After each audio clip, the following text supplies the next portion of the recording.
Sumunod naman na ibinida ni Jericho Rosales ang kanilang whole fried chicken with fried sweet potato sa side nito.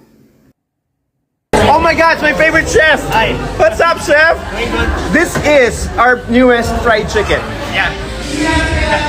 Ang galing ng timing mo. Can your timing be... Ipinakita din ni Jericho ang kanilang minimalist design ng kanilang bagong restaurant na ayon pa nito na ma-feel at home mo talaga kapag kumain ka doon. Here, brown seats, wooden tables. So it gives you like really that homey, super homey feel, which I love. I love staying. Maraming menu ang pwedeng matikman sa Kuya J restaurant ni Eiko. Isa na ang paborito niyang Bicol Express at mahilig sa sili pala